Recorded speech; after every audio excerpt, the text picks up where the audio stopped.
తెలుగు ప్రశ్నలు నమస్కారం. నేను మీ ప్రశాంత్ గుండెలో ప్రస్తుతం మనతో ఉన్నారు శ్రీకాకుళం ఎంపీ రామ్మోహన్ నాయుడు. రామ్మోహన్ గారు, ప్రస్తుతం రాష్ట్రం అంతా ఈ సీట్ల హడావిడి నడుస్తున్న పరిస్థితి. దీనికి ప్రధానంగా ఏది ప్రామాణికం చేసుకుని సీట్ల సర్దుబాటు జరిగిందని మీరు భావిస్తున్నారు? సీట్ల సర్దుబాటులో గత నెల రోజులుగా మనం చూస్తున్నాం. చంద్రబాబు నాయుడు గారు విస్తృతంగా ప్రజల నుంచే ఫీడ్బ్యాక్ తీసుకొని ప్రజలకు అనుగుణంగా క్యాండిడేట్స్ నిర్ణయించాలనేది ఒక బలంగా నమ్మినటువంటి ఒక సిద్ధాంతం కింద చాలా క్షుణ్ణంగా సర్వేలు చేసి ఫోన్ కాల్స్ చేసి ప్రజల నుంచి అభిప్రాయ సేకరణ చేసి ఈరోజు తెలుగుదేశం పార్టీ తరఫున క్యాండిడేట్స్ని మనం అనౌన్స్ చేయడం కూడా జరిగింది. అందుకనే నేను అనౌన్స్ చేసిన తర్వాత కూడా పబ్లిక్ తాలూకు రెస్పాన్స్ చూసాము. అన్ని దగ్గరలో కూడా పబ్లిక్ హర్షించారు. మంచి క్యాండిడేట్స్ని మీరు నిర్ణయించారు, పబ్లిక్లో ఏదైతే నడుస్తుందో ఎవరైతే బాగుంటారని అనుకున్నామో అలాంటి క్యాండిడేట్స్ని నిర్ణయించారనేది పబ్లిక్ నుంచి కూడా అదే రెస్పాన్స్ వచ్చింది. కాబట్టి ఒక మంచి ప్రక్రియకి నాంది పలికారని అనుకుంటాను. బహుశా భవిష్యత్తులో చంద్రబాబు నాయుడు గారు చేసినటువంటి కార్యక్రమం అన్ని రాజకీయ పార్టీలు బహుశా అదే ఫాలో అవుతాయేమో అన్నట్టుగా ఒక మోడల్ గా ఈ యొక్క కార్యక్రమాన్ని కూడా రూపకల్పన చేశారు. అర్థం కానిది ఏంటంటే ఓన్లీ టీడీపీ వరకు ఫోన్ కాల్ లాంటి ఫీడ్బ్యాక్ తీసుకున్నారు. జనసేన క్యాండిడేట్ల వరకు కూడా అక్కడ ఏమైనా మీరు చేశారు? జనసేనది వాళ్ళ పార్టీ వాళ్ళు తెలియజేయాలి. ఎందుకంటే మా పార్టీ వరకు అయితే మేము చేసాం. ఎవరి పార్టీకి వాళ్ళ ఆర్గనైజేషన్ ఉంది, వాళ్ళ లీడర్స్ ఉన్నారు కాబట్టి వాళ్ళ వరకు ఎలా చేశారనేది వాళ్ళకి అడిగి తెలుసుకోవాలి. కానీ తెలుగుదేశం పార్టీ వరకు ఖచ్చితంగా చెప్పగలం. ఎక్కడైనా ఒకరున్నా, ఇద్దరున్నా, ముగ్గురున్నా, ఆశావాహులు ఉన్నా సరే అవన్నీ కూడా ప్రజల నుంచే. ఎందుకనంటే ఏదో నాకు బంధువు అవుతాడు, నాకు చుట్టూ తిరుగుతాడు, ఇటువంటి విధంగా రాజకీయం గతంలో ఎన్నో సందర్భాల్లో జరిగేది. ఆ రకంగా క్యాండిడేట్స్ కూడా నిర్ణయించుకునేవాళ్ళు. కానీ ఈసారి మాత్రం అటువంటి విషయాలకి తోవ లేకుండా ప్రజలే నిర్ణయించాలి, వాళ్ళే ఓట్లు వేయాలి, వాళ్ళకు అనుగుణంగానే మనం పనిచేయాలి. కాబట్టి వాళ్ళ నుంచే ప్రజా అభిప్రాయ సేకరణ చేసి మనం నిర్ణయించాలనే ఆలోచనతో కొత్త పద్ధతిలో చేయడం జరిగింది. నేను కూడా హర్షిస్తున్నాను. ఆ రకంగా ఫ్రీ అండ్ ఫెయిర్ లాగా ఒక ట్రాన్స్పరెంట్ పద్ధతిలో ఈ యొక్క కార్యక్రమం చేసినందుకు నిజంగా చంద్రబాబు నాయుడు గారిని కూడా అభినందిస్తున్నాను. ఈ రకమైనటువంటి కార్యక్రమం చేసినందుకు మీరు మీ పార్టీ క్యాండిడేట్ల పట్ల, మీ పార్టీ ఏదైతే మెకానిజం పట్ల మీరు హ్యాపీ వ్యక్తం చేస్తున్నారు. కానీ సజ్జల లాంటి వ్యక్తులు మా విజయాన్ని ఈ అభ్యర్థుల ఎంపికతో మరికొంత సులువు చేశారు అని చెప్పి వ్యాఖ్యానిస్తున్నారు. మరి అలాంటప్పుడు వాళ్ళే ఎందుకు అనౌన్స్ చేసుకోలేకపోతున్నారు వాళ్ళ క్యాండిడేట్స్? ఈరోజు మేము అనౌన్స్ చేసిన తర్వాత వాళ్ళే తోక ముడుచుకొని మళ్ళీ మేము మారుస్తామేమో మా క్యాండిడేట్స్ అనే పద్ధతిలో ఉన్నారు. అంటే భయపడ్డారు కదా.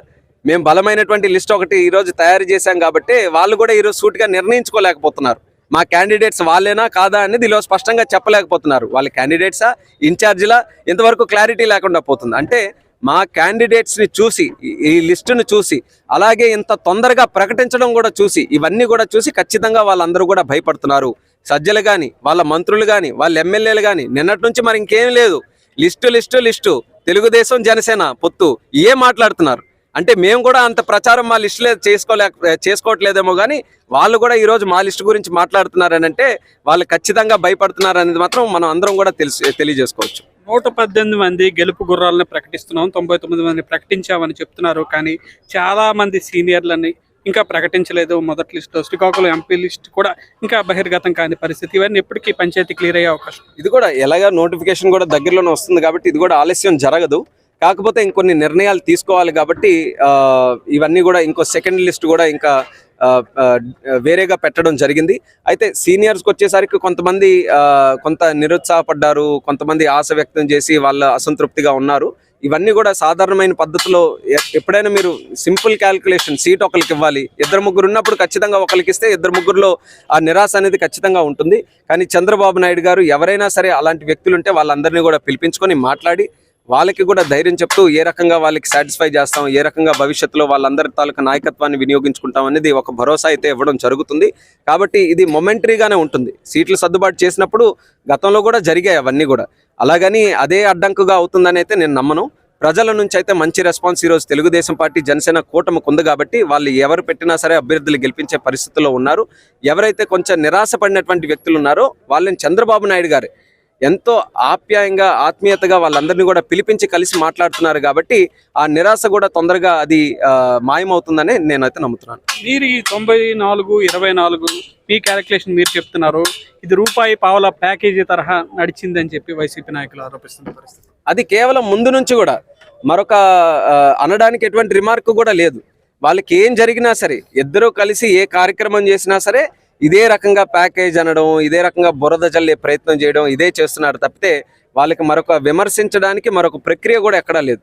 ఈరోజు చంద్రబాబు నాయుడు గారు, పవన్ కళ్యాణ్ గారు, రెండు పార్టీల అధ్యక్షులు, వాళ్ళిద్దరూ కలుసుకున్నారు, వాళ్ళిద్దరు నిర్ణయం చేసుకున్నారు రెండు పార్టీలకు అనుగుణంగా ఎన్ని సీట్లు సర్దుబాటు చేసుకోవాలని.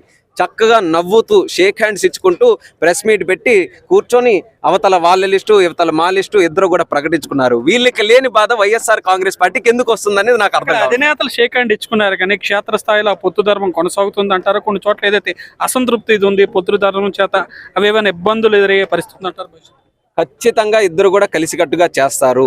ఎక్కడైతే కాస్త ఎక్స్పెక్టేషన్స్ ఉన్నటువంటి ఉన్నాయో, నేను అన్న మొమెంటరీగా కాస్త బాధ ఉంటుంది, అయ్యో మేము ఎక్స్పెక్ట్ చేసాం మాకు రాలేదు అన్నటువంటి బాధ ఉంటుంది. కానీ ఓవరాల్గా బిగ్గర్ పిక్చర్ మనం చూసుకుంటే జగన్మోహన్ రెడ్డిని ఓడించాలి, ఆ దుర్మార్గుడు తాలూకా పరిపాలన అంతం చేయాలి, ఇది ఎజెండా. పొత్తు ఎందుకు మేము సాధించాం, ఎవరినో ఒకరు ముఖ్యమంత్రి చేయాలని, రెండు పార్టీలు అధికారంలో ఉండాలని కాదు కదా. ఈరోజు రాష్ట్రం ఇంత సర్వనాశనం అయిపోతుంటే దీనికి అందరం కూడా కలిసికట్టుగా పోరాటం చేయాలనేది మా ప్రయత్నం.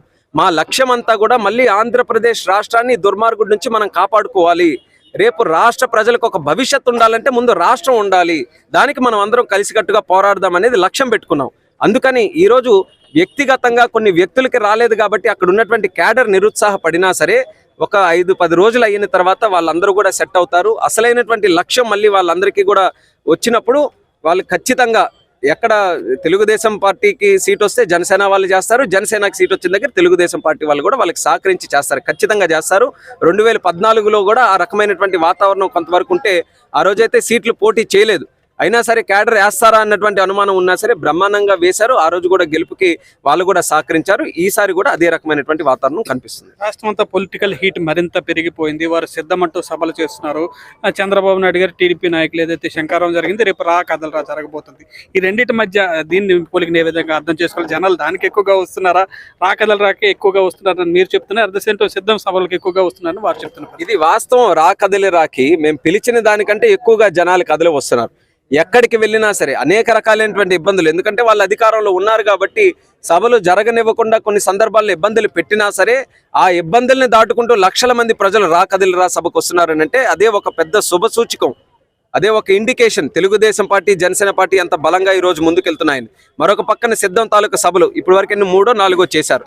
ఆ 3-4 చేసిన దీన్ని కూడా వాళ్ళే కాలేజీలు మూసి బస్సులు పెట్టుకుంటున్నారు. అంటే దాని అర్థం ఏంటి? ప్రజలు రావట్లేదు కాబట్టి కాలేజీలు మూయాల్సి వస్తుంది, బస్సులు అరేంజ్ చేయాల్సి వస్తుంది, ఈరోజు మహిళా గ్రూపుల నుంచి పిలిపించుకోవాల్సి వస్తుంది, వాళ్ళ కార్యకర్తల అందరికీ కూడా డబ్బులు ఇచ్చి మరీ పిలిపించుకోవాల్సి వస్తుంది. అంటే వాళ్ళ సొంత క్యాడర్కే డబ్బులు ఇచ్చి మరీ వాళ్ళకి సభలకు పిలిపించుకుంటున్నారని అంటే వాళ్ళ పార్టీ తాలూకా పరిస్థితి, వాళ్ళ క్యాడర్లోనే వైసీపీ క్యాడర్లోనే ఎంత వ్యతిరేకత వాళ్ళ మీద ఉందా అనేది స్పష్టంగా మనం తెలుసుకోవచ్చు. కానీ ఈరోజు ఎన్ని రకాలైనటువంటి ఇబ్బందులు అధికారం లేనప్పుడు ఉన్నా సరే లక్షల మందితో ప్రతి నియోజకవర్గంలో పార్లమెంట్లో కూడా మేము సభలు పెడుతున్నామని అంటే ఖచ్చితంగా తెలుగుదేశం పార్టీకి ఆ ఊపు అనేది మనం స్పష్టంగా తెలియజేసుకోవచ్చు. ప్రజల నుంచే ఆదరణ వస్తుంది రేపు. అందుకనే ఆయన సిద్ధాంతాలకు సభకి మేము ప్రశ్నిస్తున్నాం, దేనికి సిద్ధంగా ఉన్నావు నువ్వు, దానికి సమాధానం చెప్పు. సిద్ధమని సభలు పెట్టుకొని ఫ్లెక్సీలు వేసుకోవడం కాదు, అసలు దేనికి సిద్ధం, ఎంతమందిని చంపడానికి సిద్ధం, బాబాయిని చంపారు, ఇంకెంతమందిని మీరు చంపుతారు, దేనికోసం సిద్ధం, ఎంతమంది దళితుల తాలూకు ప్రాణాలు తీసుకుంటారు, ఎంతమంది మహిళల తాలూకు ప్రాణాలు తీసుకుంటారు,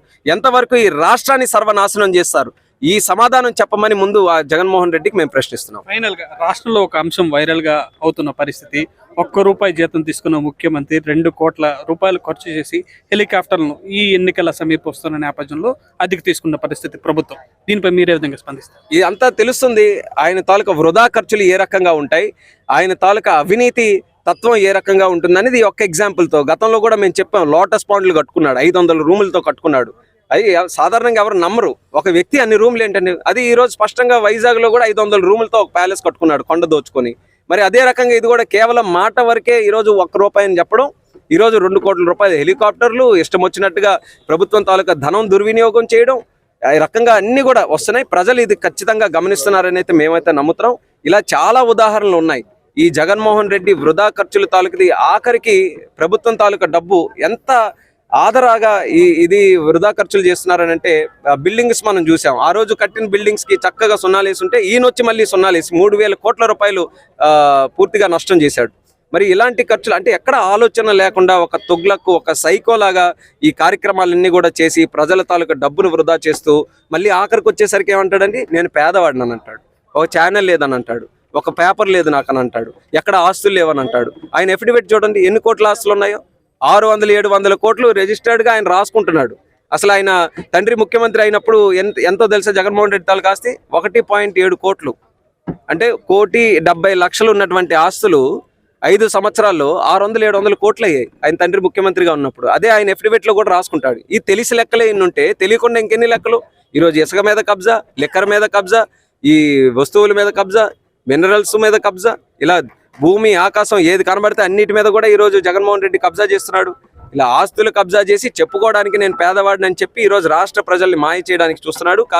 ఇలాంటి హెలికాప్టర్ లాంటి విషయాలన్నీ కూడా చూస్తే ఆయన మాయ ఏంటో ప్రజలందరికీ కూడా తెలుస్తుంది. కాబట్టి ఆయనకి తగిన బుద్ధి మాత్రం ఈ ఎన్నికల్లో ఖచ్చితంగా ప్రజలు చెప్పడానికి సిద్ధంగా ఉన్నారు.